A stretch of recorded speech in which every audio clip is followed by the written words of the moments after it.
Hey guys, the section of Vons here. We're just gonna get going. Um, we have Strickland versus Imavov. What a card. Man, let's just get right into it. And yeah, I'm not gonna take too long per prediction. We have I'm not even gonna, Priscilla, Priscilla Cachoeira, Sahara versus Sahara Eubanks. We got a wrestler with not a lot of I shouldn't even say wrestler. We got a jiu-jitsu girl. I gotta stop. But anyways, jiu-jitsu athlete and Sahara Eubank. She's very good with her top pressure. She doesn't have a lot of gas, and she doesn't have the greatest takedown variety. She has that football tackle to rely on, and that's about it. Priscilla, on the other hand, she has no takedown defense, but she has good cardio. Um, she can wiggle. Her get ups aren't the greatest, but she can get up. Um, and then yeah, she everyone knows her for her power. She's dangerous on the feet. She's not very technical, obviously, but she's very dangerous. And I do think she's going to get a late finish against Sahara Eubanks. I just think Eubanks. I mean, maybe she fixed her holes in this time off, but I just think Sahara Eubanks is very susceptible to gassing out at 7-7. I don't think she takes her career that seriously. Um, I mean, who am I to say that? But like, I don't know. She just doesn't seem to have that same, I don't know. She has that same drive and mental strength to go through these 3 rounds with girls like well, not girls like Priscilla, but higher level girls. I think Priscilla is she's up there. She's not a high level girl, but she's there. But anyways, guys, I got Priscilla winning this in the later rounds, getting a finish. But yeah, moving on, we have Charles Johnson versus Jimmy Flick. Jimmy Flick isn't a scrub. I just don't think he'll be able to get Charles Johnson down. Johnson has really good takedown defense, good submission defense, the superior striking. I just don't see Flick having any success, especially with these years off. Let's see. Yeah, like Carlos Hernandez. Like that guy's really good. That was boxing. Okay, that's interesting. The only win that worries me is Royval. But he beat like he not beat, but like he didn't Mikhaev did nothing to him. Zalgas did nothing to him. I just don't think Flick will be able to. But who knows? Maybe he does. I have a lot of faith in Johnson. He's our 5 unit max. Again, these plays will be open and free until obviously the 22nd. I posted on my channel. But yeah, I'm going with Mr. Johnson here. I didn't even really get into why, but Jimmy Flick, I believe, is too one-dimensional. He is sub or bust, and Charles Johnson is very good, um, well-rounded, and I do believe he's going to get a unanimous decision win. Maybe even gets a later finish. I doubt it, but let's go, Charles. I'm rooting for you. Moving on, we have Daniel Argueta versus Nick Aguirre.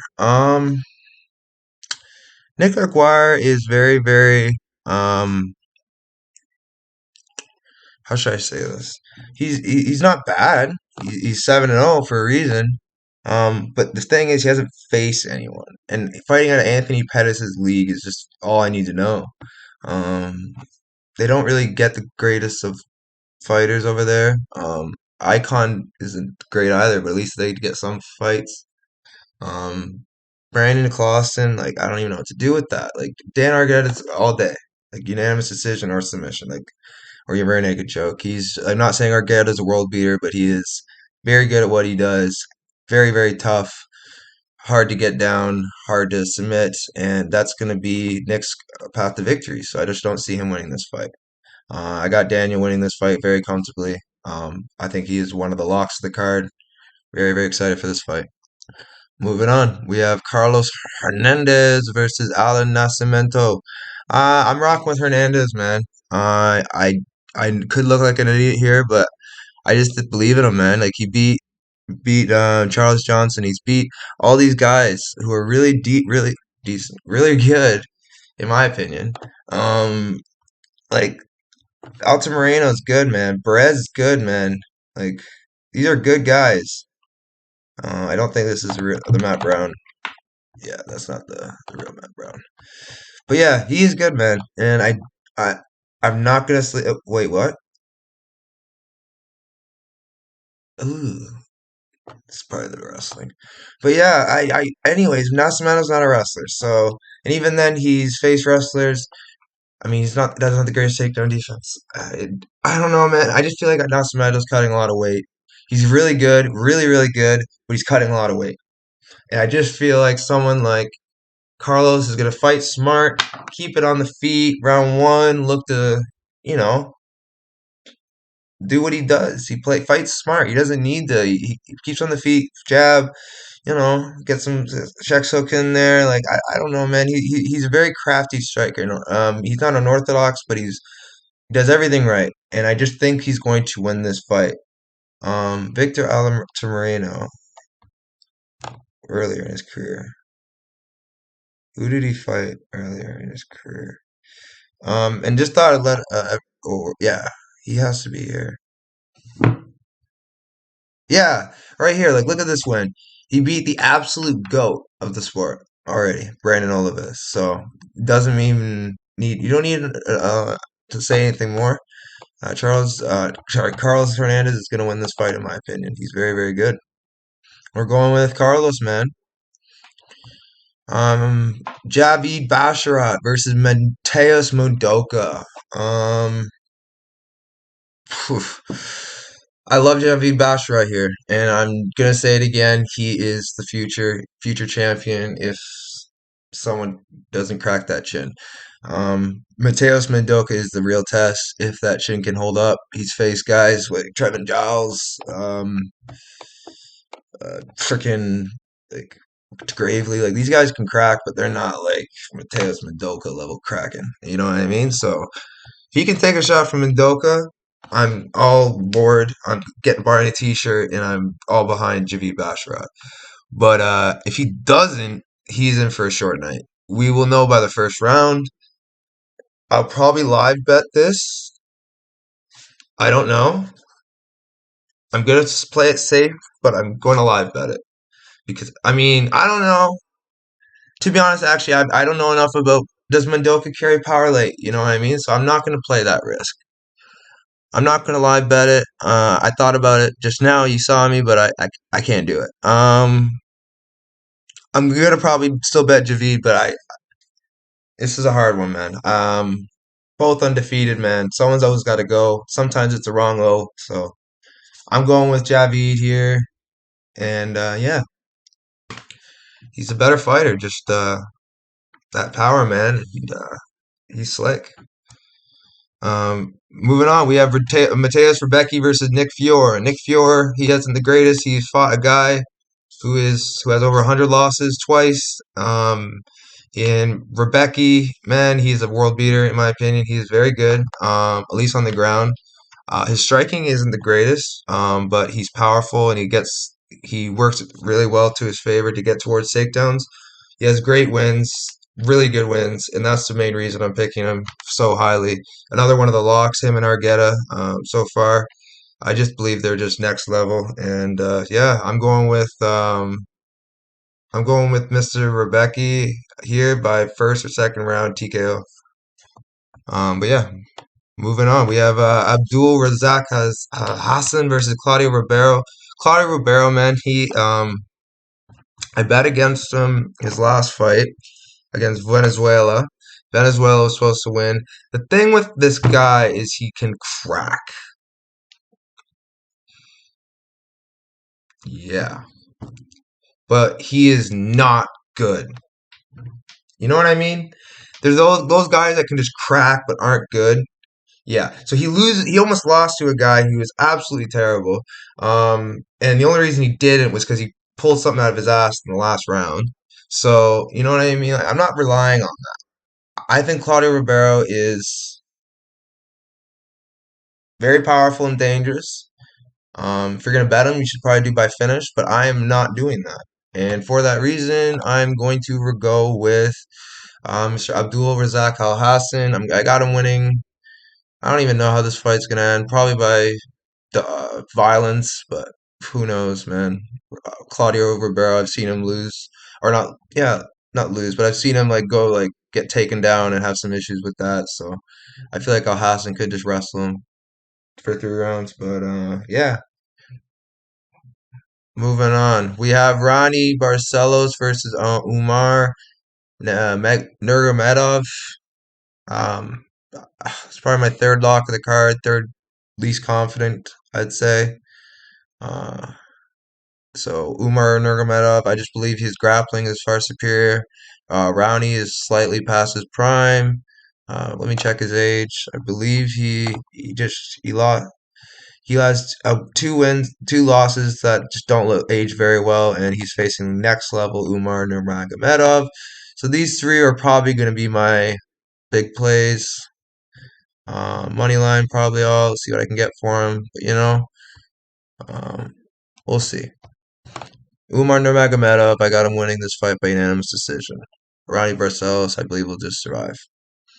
Moving on, we have Ketlin Vieira versus Raquel Pennington. It's a hard fight to call, to be honest. Raquel's on a little streak herself. She's very, very good. She's scrappy. She hits like a dude. She looks like a dude. She really, really is good. And yeah, I'm gonna go with Ketlin though, because she's bigger and she knows how to use her size and her scrappiness. I don't know, man. It's a weird fight. I'm going with Ketlin though. I just have faith in her size, and I know she, in my opinion, lost home, but I'm gonna go with Ketlin here. She's gonna ride the momentum, and I really take off with it. But who knows? It's women's MMA. Moving on. We have Puniele Soriano versus Roman Kopylov. Kopylov, man, he is hittable.